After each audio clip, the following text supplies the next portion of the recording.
मेरे पास ये Realme का सबसे हॉट सेलिंग मॉडल है Realme 5 है, जो कि बहुत ज़्यादा सेल हुआ, मिड रेंज के अंदर बहुत ज़्यादा सेलिंग स्मार्टफोन है। तो आज देखेंगे कि इस फ़ोन के अंदर क्या क्या चीज़ है, इसके अंदर कौन से कैमरा वगैरह लगे हुए हैं, क्या प्रोसेसर है, कौन से कैमरा कहाँ पर लगे, इसको किस तरह से खोला जाता है, किस तरह से बंद किया जाता है, ये सब कुछ आज मैं आपको इस वीडियो में स्टेप बाय स्टेप बताने वाला हूँ। तो बने रहे वीडियो में अंत तक। सर्वप्रथम मैं इस फोन को खोल लेता हूँ, खोलूंगा तब तक का मैं वीडियो है जो कि फास्ट फॉरवर्ड कर दूंगा।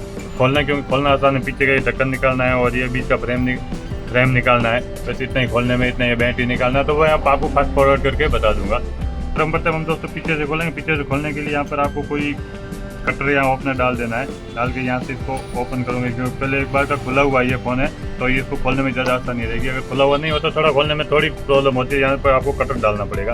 कटर डाल के ग्लू क्लीनर होता है या ग्लू रिमूवर, जो ये ग्लू रिमूवर होता है, उस ग्लू रिमूवर का आप डालोगे तो ग्लू छोड़ देगा और आराम से निकल जाएगा। तो मैं इसको खोल देता हूँ सर्वप्रथम। कार्बोनेट प्लास्टिक का बैक पैनल है Realme का, तो इसको रख देते हैं साइड में। और इसके बाद में आपको ये जितने भी स्क्रूज लगे हुए हैं सब स्क्रूज आपको खोलना पड़ेंगे।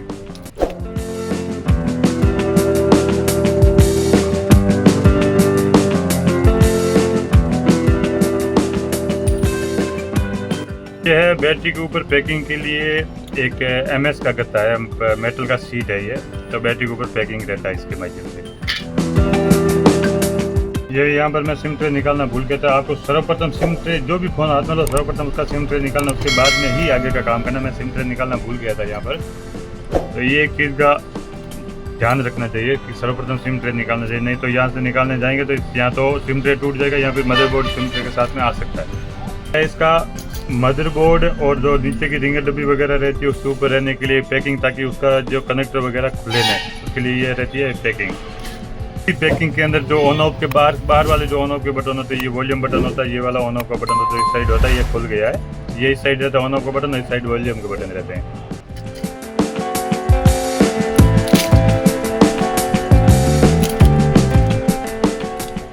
5000 mAh की बैटरी है, जिसका मॉडल नंबर है BLP771। अगर आपका बैटरी ख़राब हो जाए और आप अगर कहीं से मंगाना चाहोगे तो आप BLP771 बैटरी को भी ले सकते हो, जो कि इसी का अगर मॉडल से नहीं मिले तो ये ले सकते हो, जिसका कि मैन्युफैक्चरिंग डेट है मार्च 2020 में मार्च के अंदर बनी हुई है। और किसके लिए बनाई गई है? Made for Realme Chongqing mobile telecommunication corporation limited, made in India लिखा हुआ है।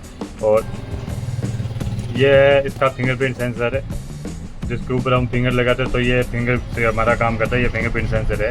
और इसके बाद में ये 4 कैमरा आ जाती है। ये एक मेन कैमरा है, ये सेकेंडरी कैमरा है, और ये भी 2 कैमरे, अलग अलग 2 कैमरे। एक ये कनेक्टर से यहाँ पर लगा हुआ है, एक यहाँ पर है, यहाँ पर है और यहाँ पर। और ये इसके पास में लगा हुआ ये फ्लैश है। ये वाला इसका फ्रंट कैमरा, आगे का सेल्फी कैमरा है ये वाला, यहाँ से कनेक्टर के माध्यम से यहाँ पर मदरबोर्ड के अंदर लगा हुआ है। और ये है अपना ईयर स्पीकर, जो कि आगे वाला जब हम कॉलिंग वगैरह करते हैं तो कॉलिंग से जो हमको आवाज़ सुनाई देती है इसी स्पीकर के माध्यम से सुनाई देती है। अगर आपका जो कॉलिंग करते समय आपको आवाज़ सुनाई नहीं दे रहा है तो ये स्पीकर ख़राब, इस स्पीकर को चेंज कर सकते हो। और ये यहाँ पर इसका नेटवर्क वायर लगा हुआ है, और नेटवर्क वायर यहाँ पर लगने के बाद में नीचे वाले बोर्ड में भी लगा हुआ है। तो नीचे वाले बोर्ड का मैं बाद में बताऊँगा, आपको पहले ऊपर वाला बता देता हूँ। मेन बोर्ड है, इसको इस पूरे बोर्ड को मदरबोर्ड बोलते हैं। ये इसका ये है इसका नेटवर्क वायर है ये। और इसके बाद में जो इसका CPU होता है, CPU इसके अंदर CPU लगा रहता है। एक के अंदर रैम लगी होती है और एक के अंदर अपना GPU वगैरह और दूसरे वगैरह होते हैं, जो चार्जिंग IC वगैरह जो भी होती है वो इस एक पार्ट के अंदर लगी रहती है। एक के अंदर CPU लगा रहता है, जिससे कि फ़ोन कैसा चले कैसा नहीं, फ़ोन की परफॉर्मेंस इसी CPU पे निर्भर करती है। और एक के अंदर मेमोरी कार्ड लगी होती है, जो रैम होती है, रोम होती है, वो एक के अंदर लगी रहती है। तो ये हो गया मदरबोर्ड का सेक्शन, आपका पूरा हो गया। और ये है डिस्प्ले का स्ट्रिप है, आपको मैं ऊपर करके बताऊं तो यहाँ पर आप देख सकते हो, ये है डिस्प्ले का स्ट्रिप, जो कि यहाँ पर आके इस कनेक्टर के माध्यम से मदरबोर्ड में लगी रहती है। और ये है एक मेन स्ट्रिप, इसको मेन स्ट्रिप बोलते हैं, जो कि नीचे का जो बोर्ड है चार्जिंग का बोर्ड है। ये आपको मैं चार्जिंग बोर्ड के इस मेन स्ट्रिप के बारे में थोड़ा आगे बता दूंगा। पहले ये यहाँ पर देखते थे, यहाँ पर लगता है बैटरी का कनेक्टर, यहाँ पर बैटरी लगती है। और यहाँ पर लगता है अपना फिंगरप्रिंट का कनेक्टर, फिंगरप्रिंट जो यहाँ पर रहती है उसका कनेक्टर के माध्यम से यहाँ से ये मदरबोर्ड के अंदर कनेक्टेड रहती है। तो ये मदरबोर्ड का सेक्शन पूरा हो गया। और ये यहाँ पर लगा रहता है, इसका ऑन ऑफ है। ऑन ऑफ से यहाँ पर अगर प्रेस करोगे तो ये मदरबोर्ड के नीचे से ऑन ऑफ मदरबोर्ड में टच रहता है तो ये काम करता है। और दूसरी साइड में रहता है ये वॉल्यूम बटन। कुछ मॉडल में दोनों तीनों पास में होते हैं, ऊपर नीचे होते हैं। कुछ रियलमी कुछ मॉडल रहते हैं उसमें अलग अलग सामने से रहते हैं। तो ये यहाँ पर वॉल्यूम अप डाउन रहता है और ये यहाँ से मदरबोर्ड में कनेक्टेड रहता है। और ये है अपना ऑन ऑफ का पावर का बटन, ये यहाँ से कनेक्टेड रहता है। और मेन मदरबोर्ड है तो पार्ट्स के बारे में आपको बता दिया। और ये जो सिम ट्रे होती है, सिम ट्रे इसके माध्यम से ये सिम ट्रे का स्लॉट है। इसके अंदर सिम ट्रे और मेमोरी कार्ड दोनों इसके अंदर लग जाती है। और इसका अगर आप सिम ट्रे को देखोगे तो सिम ट्रे के बारे में मैंने आपको बताया नहीं था पहले। ये 2 सिम कार्ड है, एक माइक्रो एसडी का स्लॉट है, 2 नैनो सिम है और एक माइक्रो एसडी का स्लॉट है, ये सिम स्लॉट है। और जो कि इसके अंदर यहाँ से ऐसे देखोगे तो आप ये यहाँ पर इसके अंदर लग गई। और चलते हैं अगले सेक्शन की तरफ। अगले सेक्शन में जाने पर हमको ये नीचे के पूरे जो स्क्रूज है वो निकालने पड़ेंगे। पहले तो मैं स्क्रूज निकाल लेता हूँ।